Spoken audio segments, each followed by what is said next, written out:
Hey there guys and gals, it has been a hell of a long time. I got some new tech here that failed me immediately, even though technically it's not new tech. I've filmed other stuff with it, but the fake GoPro that I used for some Nerf War videos and stuff, the memory card that was in it got corrupted, so I have some issues with that going on right now. I'm just running it through the computer. It's probably easier for me anyway until I get a new SD card.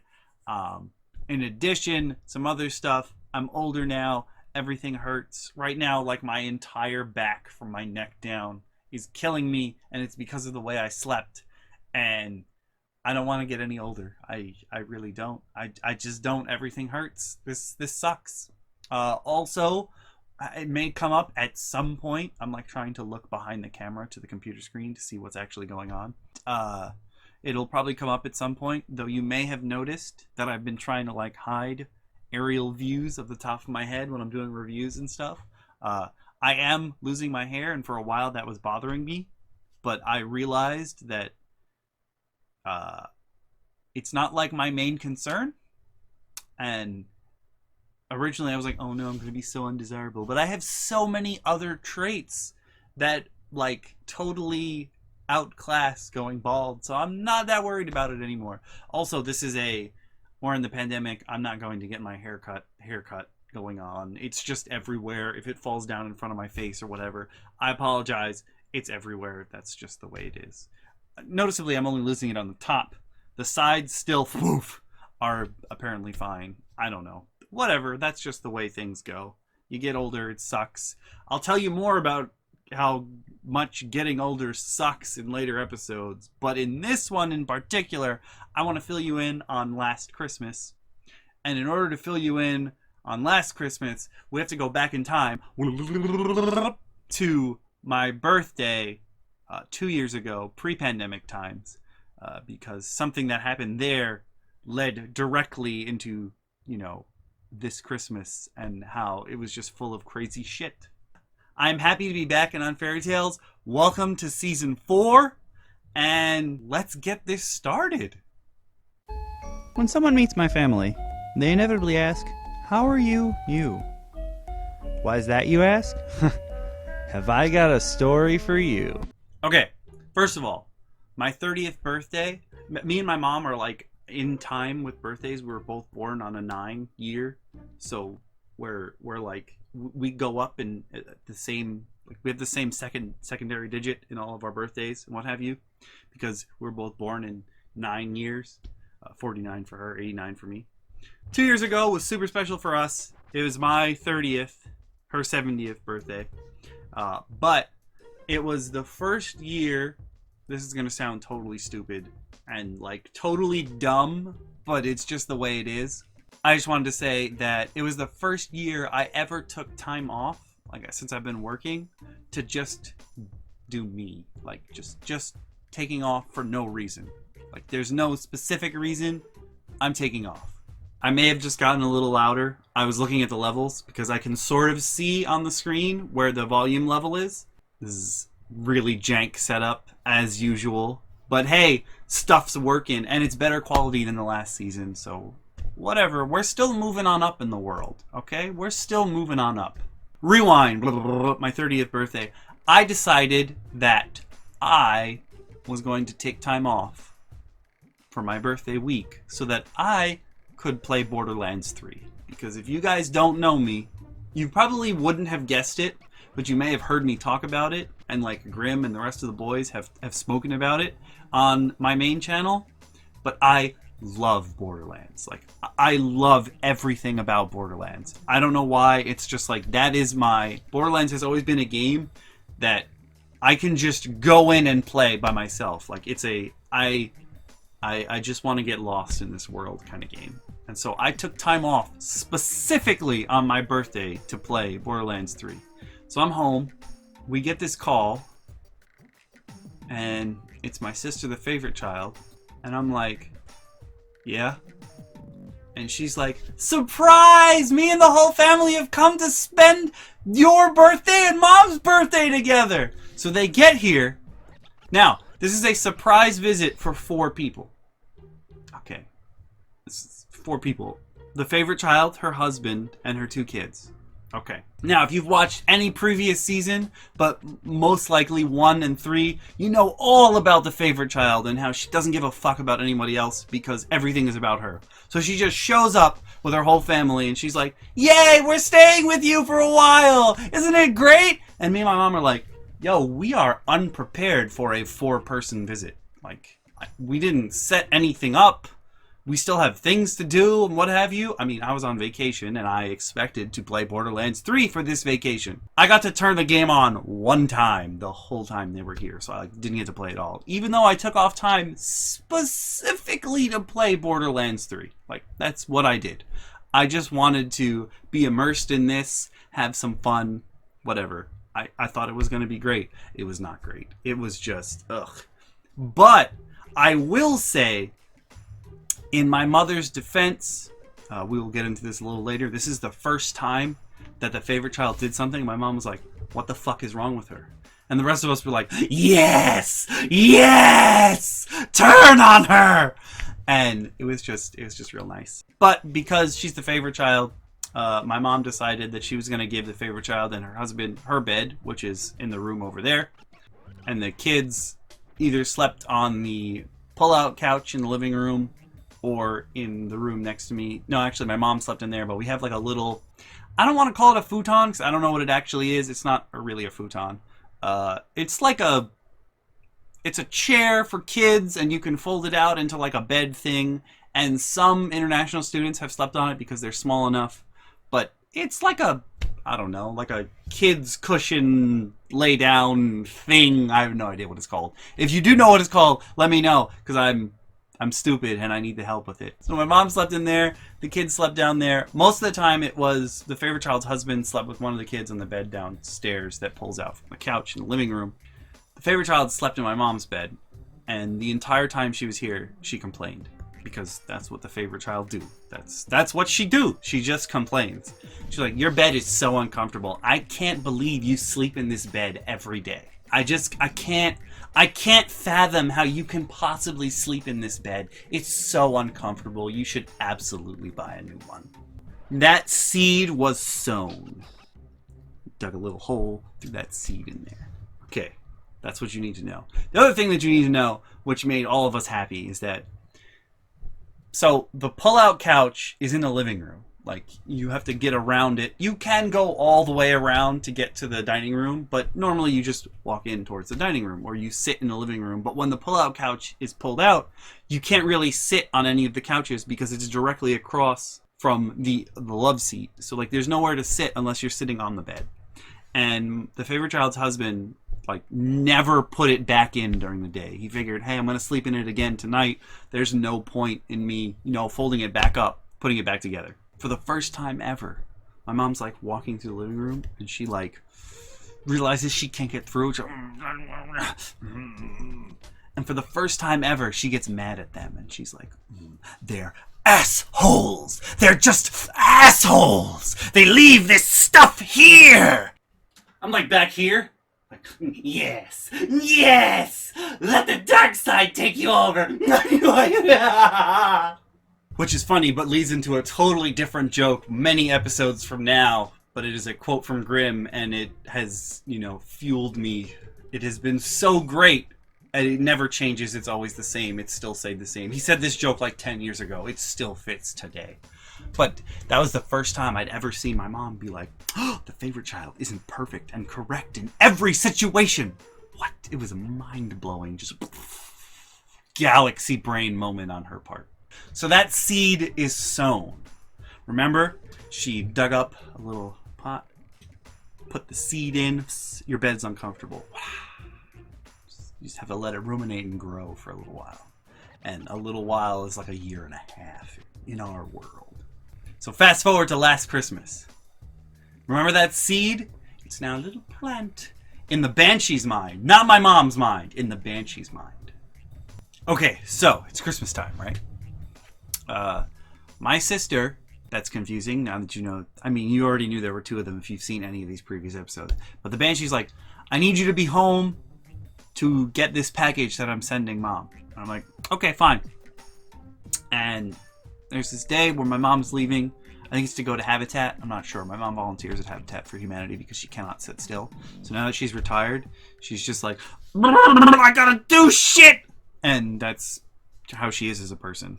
There's nothing you can do about it. It's just who she is as a person. She has to be out there doing shit. Which, to some degree, I also have. But I don't need to do it outside of the house. Most of my stuff is, in here. Like, my shit is in here. So this is where I do my shit. If that makes sense. You know what I mean? My mom's trying to leave. She opens the garage door. She's like, what the fuck is that? There's this humongous box outside the garage door. She's like, what? So she comes stomping back inside. So you have to remember, I hear my mom leave. I'm like, I'm free for another couple hours. I'm free.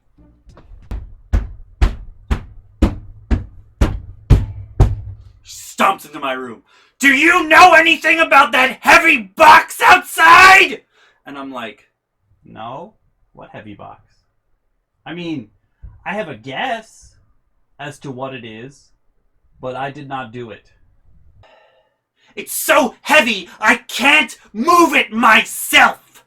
Help me get it out of the way. Okay. So we go out there. There's this huge box. It's hella heavy because, as you may have guessed it, it's a mattress for my mom. She's just fierce. She's like, I have to go. So I go, I try and get it inside. My neighbor sees me struggling because it's really heavy, and the box that it was in, I don't know if it was because it was cold or it got wet at some point, but like the box just like shreds as I try to pick it up. And I'm like, oh. So I go downstairs, I get like the dolly, I'm trying to roll it in.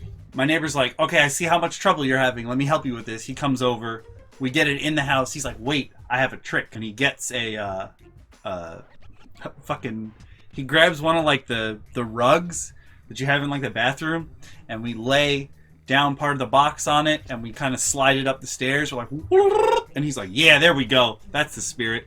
Because I couldn't have it downstairs. I couldn't have it in the living room. And we knew at that point it was for my mom. So we had to put it up here. And she comes home, she's like, what the fuck is this? Oh! She's so angry. Just so angry that she would get this giant box. I don't even know if at the beginning she knew what it was. But once she did actually find out what it was, she was even more furious. She calls it the Banshee. She's like, you think I couldn't buy myself a new mattress? How dare you!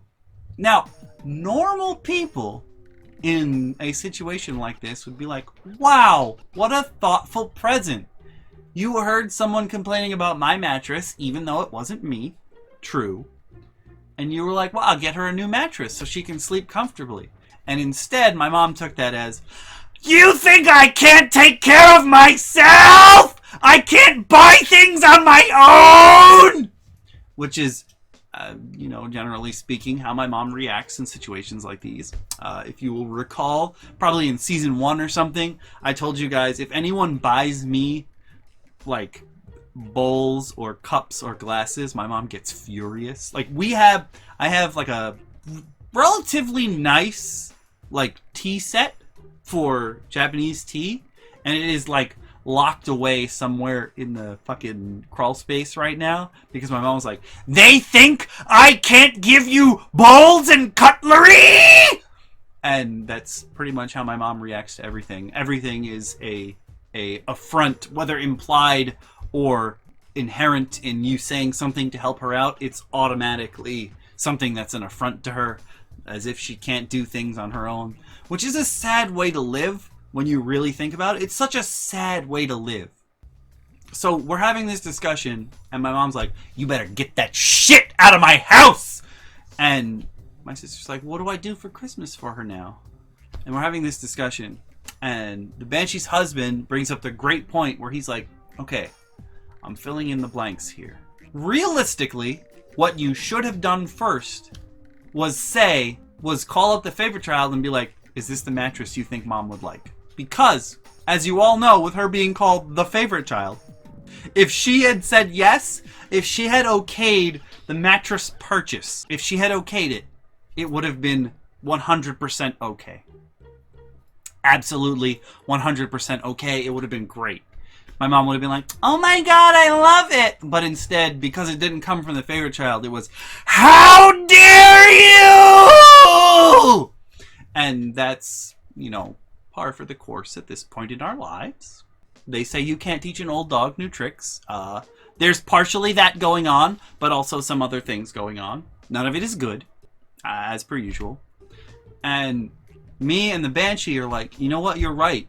If the favorite child had said, yes, I'm going to... If the Banshee had picked it out, bought it, paid for everything, and the favorite child said, Mom, it's for me, without actually doing anything glory-wise and stealing the glory, my mom would have been, oh my god, this is the best present I've ever received. Oh my god. But because the favorite child was not involved, it was definitely an affront to her. The Banshee's like, well, what do I get her for Christmas if she's not going to accept this gift? Like, what am I supposed to do? I don't understand. Like, well, what do I do? I already got her this present. What am I going to do with this mattress, first of all? Like, where's it going to go? What am I going to do with it? And the Banshee's husband was like, I think we all know the answer to this question of what you're going to do for your mother for Christmas. The answer is, obviously, we get her coal for Christmas because that's what she deserves. And yes, he was 100% right. But none of us bought her coal, and I feel like that is a mistake on our part. She should have definitely gotten the coal for Christmas. But it doesn't even end there, because yes, they had to come over to get the box and take it away. Now, I don't know if you've ever seen a mattress in a box, but the box is humongous. Like, it's like way up here, whoop, from the floor. I'm actually on my bed filming this, so like this is like half of me. You only see like half of me. My legs are not down below me. But from the floor, it's like this fucking tall. It's so tall. It's so tall. It's such a big thing. So like it doesn't fit in a regular car. You need a special car where the seats go down, or you need like a pickup truck where you can lay it in the back. So my brother brings over one of his vehicles. He's like, okay, we can put it in there. When they show up, my sister gets here. She's all masked up because it's coronavirus times. The pandemic has kicked in. And she's all masked up and like she doesn't want to touch anyone or talk to anyone. They are upset, yes. But then my sister like walks into the middle of the house. She's like in between. She's in the hallway where you come in the door. And then there's the steps to go upstairs. There's the kitchen. And she's like, oh, by the way, I probably have coronavirus. Me and my mom are like, the fuck did you just say? Why are you here? Why are you, what is happening here? And she's like, oh yeah, I've been like coughing and vomiting and sick and I don't know. I just had to come get this mattress. And we're like, get the fuck out! But she doesn't get the fuck out because that's the way she is. She has to like stand behind you and micromanage everything you're doing because that is definitely a trait she took from my mother. My mother also does that. They also both micromanage you wrong, which is amazing. Amazing.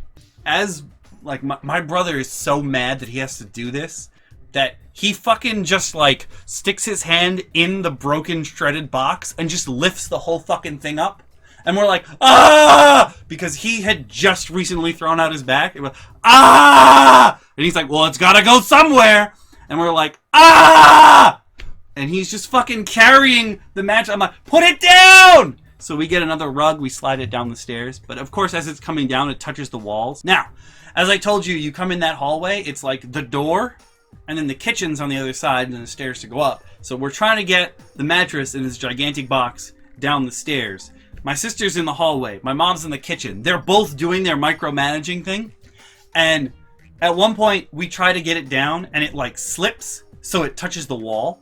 Besides the hole that Grim kicked in the wall, at one point, actually he kneed through the wall. Like there's a couple scrapes and scratches that we've never gotten rid of on the walls. And I feel like that happens everywhere. Like that's a normal thing to be okay. You live in a house. Yeah, things are going to get scuffed. That's just the way it is. And like the fucking box touches the wall and my mom's like, yeah! And you can like feel, you know when someone's so angry, you can feel the heat coming off of them. It's like, and I'm like, oh, okay. She's like, It's not even supposed to be in the house, and now it's messing up my walls. And we like slide it down the stairs on the rug, so it's like, and it hits the floor, and she's like, "Ah, you're breaking my floor too!" And we're like, "Yo, calm down. Do you want it in the house or not?" And she's like, "Yeah, yeah." And you can just like feel the heat radiating off of her. You just feel it. It's just rage, just pure, palpable rage that someone would deign to want to help her in some way. She can do everything herself. So yeah, that's how Christmas went. Christmas was also really weird this year because my neighbor decided they were going to move, not move, but he was going to buy a house in Arizona. And my mom was going to go stay with him. And she was like, "You can't just buy a house someplace you've never been to." Granted, he has been to Arizona, but like she meant you can't just buy a house that you've never even seen. That's dumb. So they decided they were going to rent a condo. And they've actually been there for like 3 months. Like the week after Christmas or something, they were like, "Peace!" And they just peaced out to Arizona. Now, they both do have family in Arizona. Like, yes, the favorite child is in Arizona. But where they decided to buy their condo, it's like equidistant from his family and the favorite child. So they've got that going where like they're close, but not that close. Which honestly is the way to go. You don't want people to just show up at random like my family normally does. You don't want that. You want to be far enough away that it's not going to happen. Though, thinking back on it, it definitely happened when the favorite child lived like an hour and a half away from us here. She would just show up, drop the baby on my lap, and fucking leave. But yeah, you want some distance between. You want something like that. So they're out there right now, actually. And I thought that I would have all the time in the world to do everything. But it has been one thing after the other, and I mistakenly scheduled something every weeknight for the foreseeable future, so I have shit to do every night. I have no time to do anything. There's only Saturday and Sunday, and shit just keeps coming up, which sucks balls, because I thought, oh hey, when they're gone, I can film whenever I want, I can do whatever I want. No, you can't, because being an adult sucks. And that's something I'm slowly learning as everything hurts. I'm losing my hair, and I'm not worried about everything because I've been there. I've been at the point where everything worries you. And the only thing I got out of everything worrying me was being depressed and suicidal. So I don't get there anymore. I walk away from there. Now I'm in it's pretty chill. It's just the way it is. It's pretty chill. One thing that my mom has said recently, now mind you, she said this to me and the Banshee. She said it out loud about someone else, not about her. But this line that we're gonna stick with for the rest of our lives, my mom's like, it's always the ones who, like, the favorite never does any of the hard work. They're just the favorite. That's just the way it is. Like, the other people do everything for you, but then there's just that favorite child, and the parents dote on them, even though they're not doing anything. Me and the Banshee look at each other, and the Banshee just fucking erupts into hysterical laughter, and she's like, "You realize what you've just said, correct?" My mom's like, "No. I'm telling you what happens." And we're like, but what? You literally just described yourself. And she's like, "No, I didn't." And she just walks away. And we're like, what the fuck? What the fuck? And then she's like, "You know what? Maybe a little." And then she walks away again. And we're like, what? Hey, what? What? Hey there, guys and gals. I hope you're enjoying Season 4 of Unfairy Tales. If you'd like to see the previous episode, the end of Season 3, you can click the link on the left. If you'd like to see a playlist for Season 4, you can click the link on the right, though it may not show up for a little while until I actually make the playlist. Sorry. Don't worry, we're not out of holiday stories just yet.